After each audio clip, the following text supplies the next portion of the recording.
आप सब लोग, नौजवान, बुजुर्ग, महिला, बच्चे, जो इतनी बड़ी तादाद में यहां पर आए हो, मैं आप सबका हाथ जोड़कर बहुत बहुत धन्यवाद करना चाहता हूं, आपका शुक्रिया करना चाहता हूं। साथियों, मुझसे पूर्व वक्ताओं ने मंच पर अपनी बात रखी। मैं इस मौके पर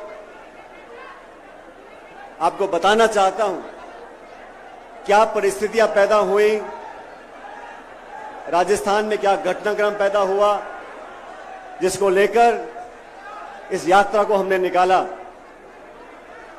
आप सब जानते हो, जब 2013 में हमारी सरकार राजस्थान से हटी थी, उस समय 200 में से कांग्रेस के मात्र 21 विधायक रह गए थे। उस समय सोनिया गांधी जी, राहुल गांधी जी ने, मैं केंद्र सरकार का मंत्री था, मुझे जिम्मेदारी दी कि राजस्थान में पार्टी का बहुत बुरा हाल हो गया, आपको जाके पार्टी का अध्यक्ष बनना है। और इतिहास गवाह है, मंच पर तमाम हमारे साथी बैठे हैं, आप सब ने देखा 2013 से 18 तक हमने खून पसीना बहाकर, सब साथियों ने, सब वरिष्ठ नेताओं ने, कार्यकर्ताओं ने एकजुटता का परिचय दिया और 2018 तक हम लोगों ने मेहनत करी। इन 5 सालों में हमने वसुंधरा जी की सरकार, जो भाजपा की सरकार थी, उसका विरोध किया, कड़ा विरोध किया, नीतियों के आधार पर, शासन के आधार पर, प्रोग्राम के आधार पर और भ्रष्टाचार के आधार पर।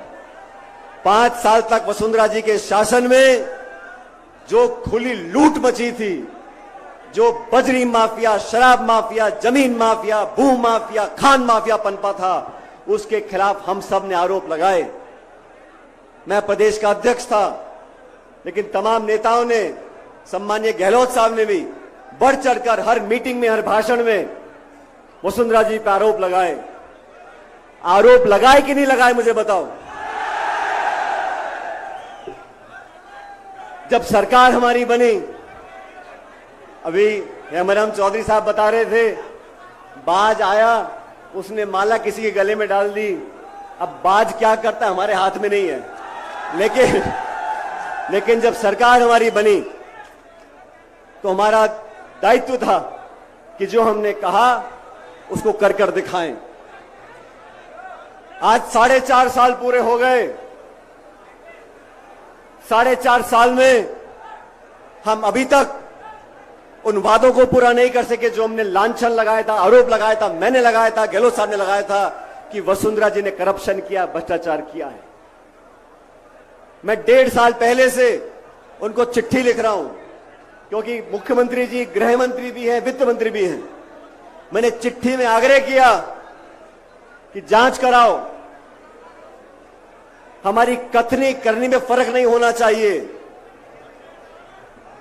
द्वेषपूर्ण भावना से जांच ना हो, निष्पक्ष जांच हो, पता पड़े किसने क्या किया था, दूध का दूध और पानी का पानी हो जाए। 1.5 साल तक कोई कार्रवाई नहीं हुई।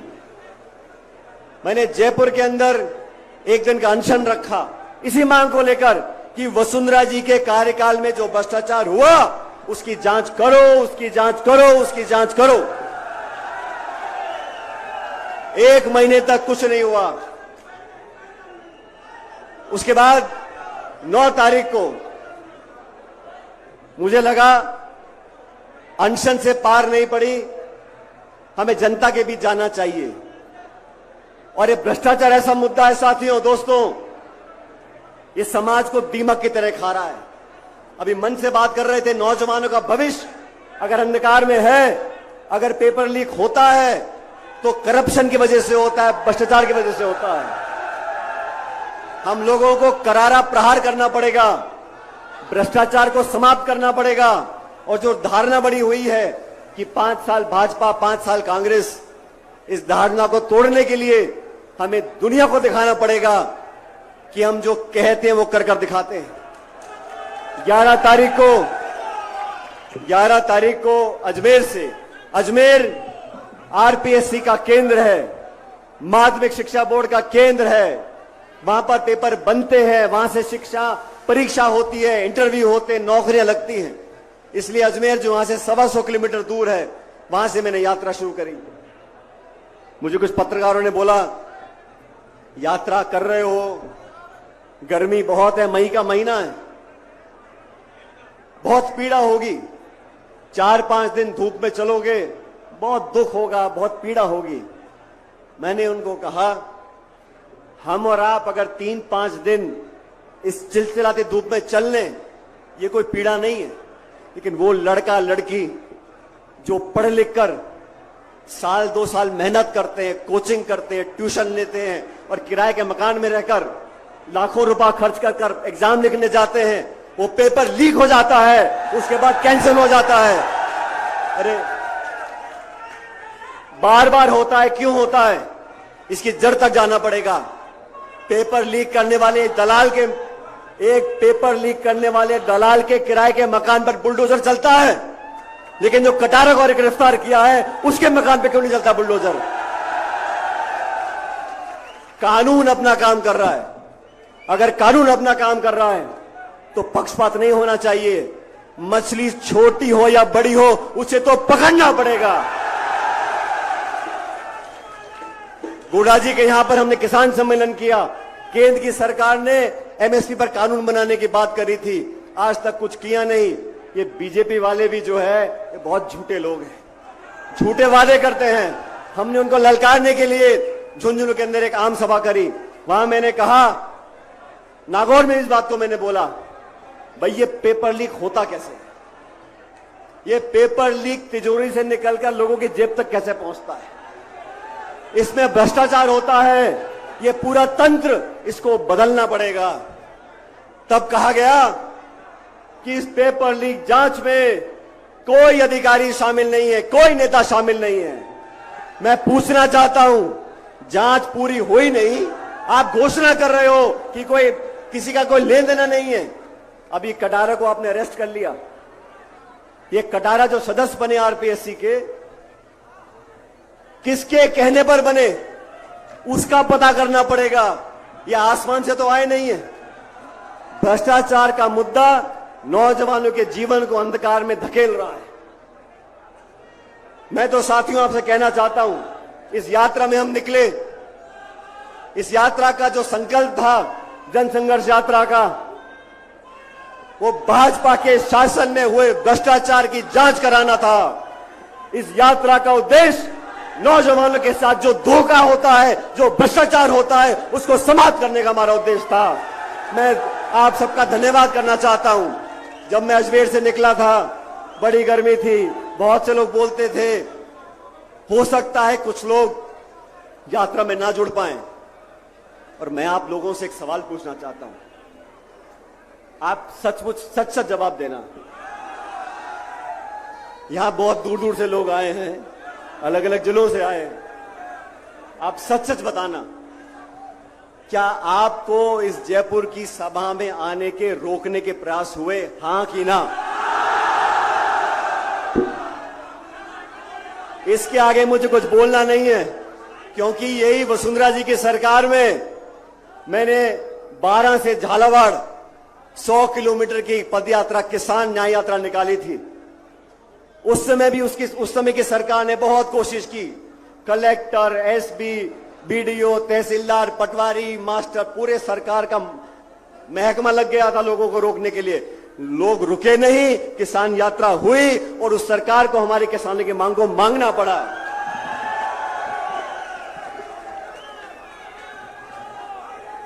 साथियों, हमारा जनसंघर्ष किसी नेता के खिलाफ नहीं है, हमारी यात्रा किसी के विरोध में नहीं है। लेकिन मैं आज इस मन से कहना चाहता हूं, हमारी यात्रा भ्रष्टाचार के खिलाफ है। हमारी यात्रा नौजवानों के भविष्य को बेहतर बनाने के पक्ष में है और हम इसमें रुकने वाले नहीं हैं। अभी आपने भाषण सुना आदरणीय हेमाराम जी का।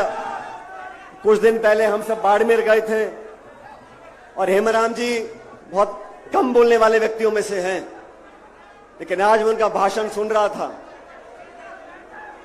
ये कहां की नीति है? अपनी पार्टी के नेताओं को बदनाम करो और भाजपा के नेताओं का गुणगान करो, ये चलने वाला नहीं है।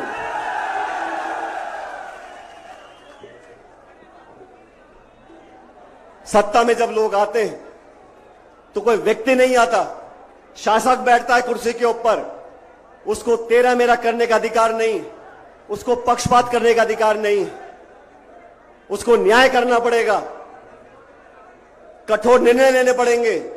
और मैं बार बार बोलता हूं, 6 महीने के बाद चुनाव राजस्थान के अंदर है। अगर हम कार्रवाई नहीं करेंगे, दूध का दूध और पानी का पानी, आजकल नींबू दूध बहुत चल रहा है, दूध का दूध और पानी का पानी नहीं होगा तो हमारे विरोधी बोलेंगे कहीं कोई गड़बड़ तो नहीं है। मैंने कभी किसी को आरोप नहीं किया, मैंने कभी किसी पे इल्जाम नहीं लगाया। और मैं आपसे पूछना चाहता हूं, मेरे मुंह से कभी किसी के खिलाफ एक बुरा शब्द निकला? मुझे बताओ। और मैं आपसे पूछना चाहता हूं, मेरे खिलाफ गाली देने में कोई कमी रखी क्या? चुन चुन कर मुझको भला बुरा कहा गया, मेरे को कोई चिंता नहीं। आप मुझको गाली दो, अपमानित करो, आरोप लगाओ, मुझको, हमारे साथियों को इससे भी निचले स्तर के आरोप लगाओ, हमें कोई चिंता नहीं। लेकिन इस लोकतंत्र में जो आज आप सब लोग बैठे हो, आप ही गणेश हो, आप ही जनार्दन हो, और आपके आशीर्वाद से यहां पर लोग आगे बढ़ते हैं, पीछे आते हैं। किसी को गलतफहमी नहीं होनी चाहिए। साथियों, राजस्थान के अंदर हर साल 20 से 25 लाख नौजवान बच्चे बच्चियां 20 से 25 लाख नौजवान बच्चे बच्चियां सरकार द्वारा जो एग्जाम होते हैं वो लिखते हैं। हर बच्चा बच्ची तैयारी करता है, उसके मां बाप पेट काट कर उसके लिए पैसा इकट्ठा करते हैं। गांव से जो बच्चा आता है जयपुर पढ़ने के लिए, वो क्या खर्चा करता है, किताब में, ट्यूशन में, कोचिंग में, पैसे में, खाने पीने में, कैसे कैसे पैसा इकट्ठा वो करते हैं। लाख रुपया साल का खर्च होता होगा। लेकिन मैं कहना चाहता हूं, जिन बच्चों के पेपर कैंसिल हो गए, जिनकी उम्र निकल गई, जिनके मन में मायूसी आ गई, नौजवान के मन में अगर मायूसी आ जाएगी तो देश का भविष्य बेहतर नहीं है। ये जन संघर्ष यात्रा नौजवानों के कलेजे में आग लगाने के लिए है, उनको विश्वास दिलाने के लिए है। हमें हताश होने की जरूरत नहीं है, रास्ते निकलेंगे, भविष्य बेहतर होगा।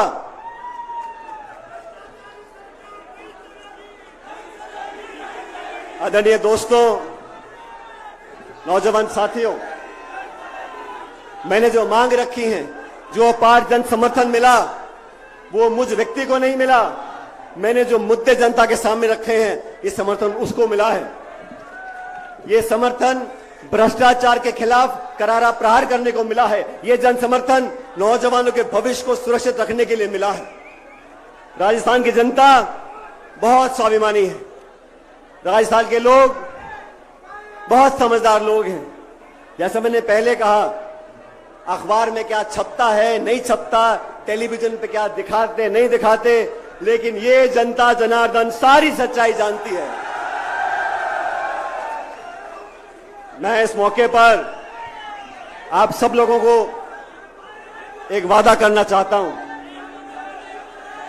साथियों,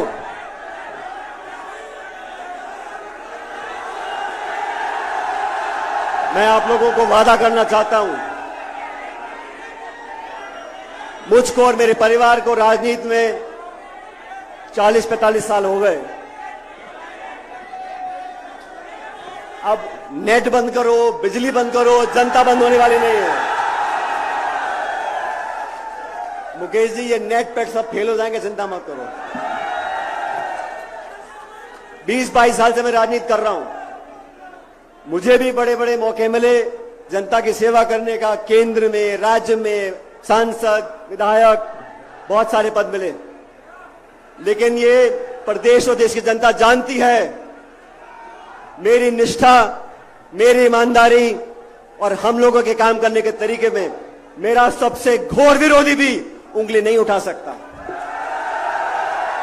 ये हमारी कमाई है, ये जनता का विश्वास है।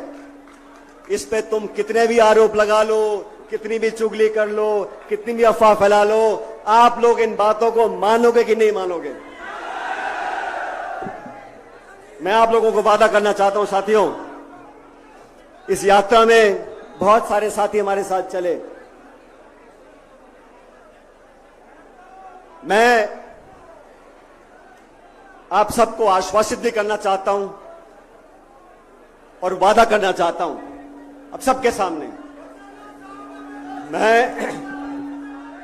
मैं किसी पद पे रहूं या ना रहूं, मैं राजस्थान की जनता और नौजवानों की सेवा अपनी आखिरी सांस तक करता रहूंगा और मैं डरने वाला नहीं हूं, मैं दबने वाला नहीं हूं। मैं आपके लिए लड़ा हूं और लड़ता रहूंगा। ये वादा मैं खुले आसमान नीचे करके जा रहा हूं। प्यार से मांगो, हम हाथ काट के दे देंगे। धमका के मांगोगे तो हम हिलने वाले नहीं हैं। हम लोगों ने कमी नहीं छोड़ी मेहनत करने में, खून पसीना बहाने में। मेरे साथ जो हजारों लोग चले हैं, आज मैं आपको बताना चाहता हूं, आप नौजवानों के पैरों के छालों की कसम, मैं अब पीछे हटने वाला नहीं हूं। आपके साथ रहूंगा, हमेशा रहूंगा। राजनीति सिर्फ सत्ता लेने के लिए है, राजनीति सिर्फ पद पर बैठने के लिए है। नौजवान दर दर भटकता रहे, हम सिर्फ सत्ता का सुख लेंगे, ये संभव नहीं है। जो भी कुर्बानी देनी होगी मैं देने को तैयार हूं, जो भी करना होगा मैं करने को तैयार हूं। अभी चुनाव हुआ कर्नाटक में, भारतीय जनता पार्टी की सरकार थी, कांग्रेस पार्टी ने आरोप लगाया ये 40% की भ्रष्ट सरकार है। जनता ने आरोपों को स्वीकार किया, कांग्रेस को बहुमत दिया और भाजपा को मैदान से भगा दिया। ये भ्रष्टाचार ही वो चीज है जो लोगों के दिल में गुजरती है। हमने भी किया था राजस्थान में, लेकिन अब कोई सफाई दे रहा है। दूध और नींबू, कोई कह रहा है कितनी बार बात हुई, 10 बार हुई, 15 बार बात हुई, 20 बार बात हुई। अरे मैंने तो कभी कहा ही नहीं कि मिलीभगत है। मैं तो इतना कह रहा हूं कि हमने अपनी जबान से जो वादा किया लोगों के बीच में, उसको कृपया करके पूरा कर दो। जनता के बीच जाना है हमारे को 6 महीने के बाद। इतने सारे लोग यहां धूप में खड़े, यहां आप लोग सच में मेरी ताकत, हम सबकी हिम्मत, और जो मंच पर लोग बैठे हैं हम सब आपके सेवक हैं। हम किसी के खिलाफ नहीं हैं, हम किसी का विरोध नहीं करते, लेकिन सच और न्याय का रास्ता, उस पर हम चलते रहेंगे। अब दोस्तों, वसुंधरा जी के ऊपर जो आरोप लगाए हम लोगों ने, उसको पूरा करने का समय आ गया। और भी वेद सोलंकी जी भाषण दे रहे थे। वेद बहुत जज्बाती व्यक्ति है। मैं वेद जी आपको बताना चाहता हूं, जिन बच्चों ने पेपर लिखे उनके पेपर कैंसिल हो गए, लीक हो गए। उन लाखों बच्चों ने अपने मां बाप के पैसों को जो खर्च किया, उनके साथ जो धोखा हुआ, उनके साथ जो नाइंसाफी हुई, अगर बच्चा मेहनत करके पेपर लिखता है और पेपर आउट हो जाता है, उस बच्चे की क्या गलती, मैं पूछना चाहता हूं। उस नौजवान ने क्या बुरा किया? इसलिए हमारी सरकार, हम लोग, ये मैं मांग करता हूं, जितने भी बच्चे हैं जो पेपर लीक से प्रभावित हैं, प्रत्येक नौजवान को आर्थिक मुआवजा देना चाहिए जो उसका खर्चा हुआ है। आरपीएससी इतनी बड़ी संस्था जयपुर में है।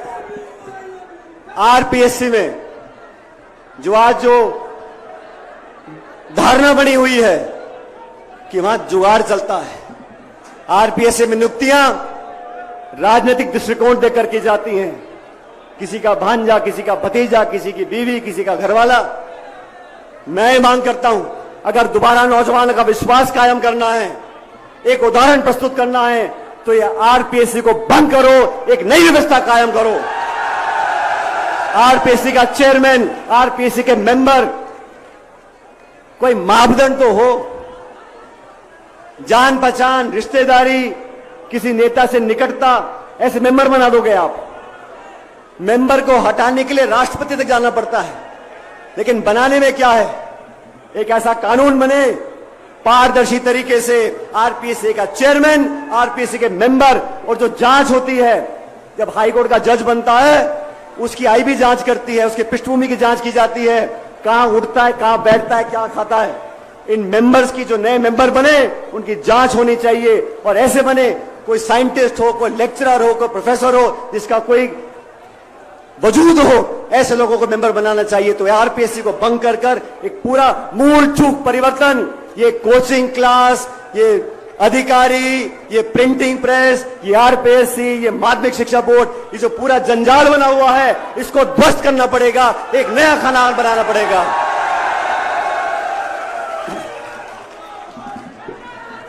और तीसरी बात, वसुंधरा जी की सरकार के समय जो हमने आरोप लगाए थे, गहलोत साहब ने लगाए थे, हमने लगाए थे, उस पर जांच करने का समय आ गया। साथियों,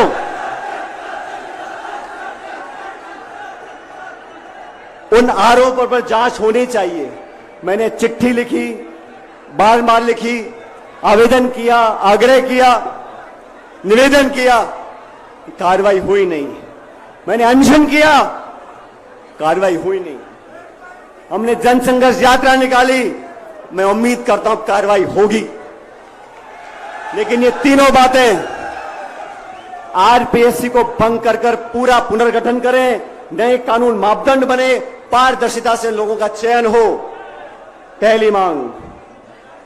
दूसरी मांग, जिन लाखों बच्चों ने पेपर लीक से उनका आर्थिक नुकसान हुआ है, उनको उचित आर्थिक मुआवजा प्रत्येक बच्चे को मिलना चाहिए।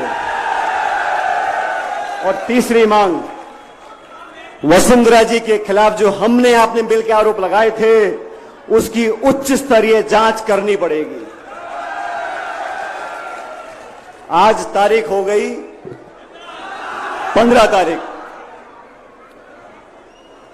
इन तीनों मांगों को अगर आप सब समर्थन करते हो तो दोनों हाथ खड़े कर कर मुझे बता दो कि ये मांग होनी चाहिए कि नहीं होनी चाहिए। अब इन मांगों को मनाने के लिए 15 मई आज का दिन है। आज हमारी जनसंघर्ष यात्रा यहां पर समाप्त हो रही है, आज की जयपुर में। लेकिन इस महीने के आखिर तक, 15 दिन बचे मेरे ख्याल, इस महीने के आखिर तक ये तीनों मांगे नौजवानों के हित में और भ्रष्टाचार के खिलाफ अगर नहीं मानी गई, तो मैं आप लोगों को बताना चाहता हूं, अभी मैंने गांधीवादी तरीके से अनशन किया है, जनसंघर्ष यात्रा करी है। महीने के आखिर तक अगर कार्रवाई नहीं होती तो पूरे प्रदेश में मैं आंदोलन करूंगा आप लोगों के साथ।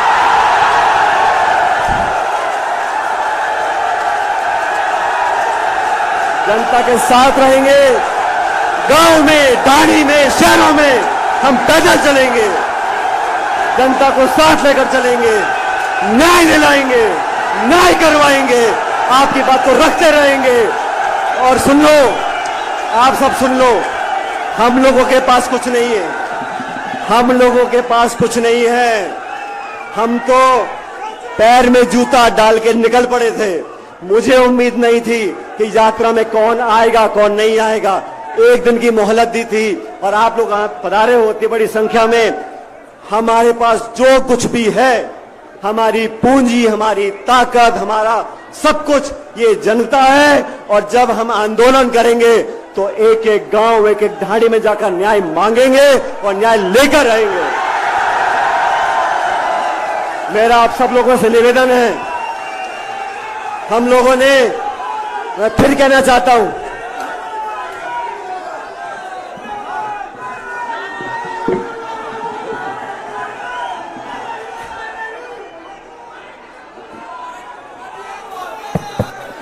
और 15 दिन में मांगे नहीं मानी गई तो अब याचना नहीं रण होगा, वो बारी भीषण होगा। और जो हमारे साथी हमारे न्याय के मांग के उत्तर में बोलेंगे कि गुटबाजी, अनुशासन और पार्टी का डिसिप्लिन, मैं उनको बड़ी विनम्रता से याद दिलाना चाहता हूं। हम लोगों ने बात रखी, दिल्ली में हमारी बात को सुना और एआईसीसी ने कमेटी बनाकर हमारे काम को आगे बढ़ाया। लेकिन 25 सितंबर को जो विश्वासघात किया सोनिया गांधी के साथ, 25 सितंबर को जो पार्टी को बेइज्जत करने का काम किया, जो पार्टी के अनुशासन को तोड़ने का काम किया, उन लोगों को अपने गिरेबान में झांक कर देखना पड़ेगा कि अनुशासन हमने तोड़ा, किसी और ने तोड़ा।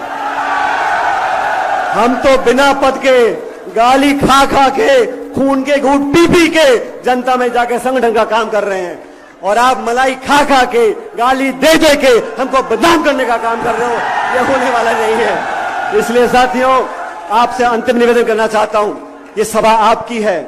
मुझे जानकारी मिली है कि कुछ लोग इस सभा में उत्पात मचाने की कोशिश कर सकते हैं, तो कृपया करके शांति से अपनी जगह बैठें और आराम से सभा को समाप्त होने दें। कोई कोशिश भी करे, हमें उत्तेजित नहीं होना है। ये बात ध्यान रखना, हम लोग जिस विचारधारा से बने हुए हैं वो महात्मा गांधी की विचारधारा है। प्यार, मोहब्बत, अपनापन, भाईचारा, 36 कौम को साथ लेकर चलने वाली विचारधारा है। और मेरे कुछ ऐसे भी साथी हैं जो बहुत बड़ी गलती करते हैं। वो गलती क्या करते हैं? हमको एक सीमित दायरे में बांधने की कोशिश करते हैं। ये फला धर्म का है, फलाने जिले का है, फलानी समाज का है। तो कान खोल के सुन लो, मेरी रगों में लाल खून है और मैं इस 36 कौम का बेटा हूं और इस प्रदेश के लिए सब कुछ करने को तैयार हूं। इसलिए आपसे निवेदन, शांति बना के रखो। जो भी करना होगा संयम से करेंगे, आत्मविश्वास से करेंगे। आपने अपने लिए, हमारे लिए जो संकल्प लिया है उसको आगे बढ़ाएंगे। लेकिन आज की सभा जब समाप्त हो तो कृपया करके शांति और भाईचारे से इस सभा को समाप्त करें। आप सब लोगों का, जो मंच पे खड़े हैं वो हम सब नतमस्तक हैं आपके आगे, और जो सभा में दूर धूप में खड़े हैं, मैं आपका हाथ जोड़ के धन्यवाद करना चाहता हूं। आप लोगों ने जो हिम्मत और ताकत दी है वो हमारे हाथों की शक्ति है। हम आपको कभी नीचा नहीं देखने देंगे, वादा करते हैं। बहुत बहुत धन्यवाद, आपका शुक्रिया।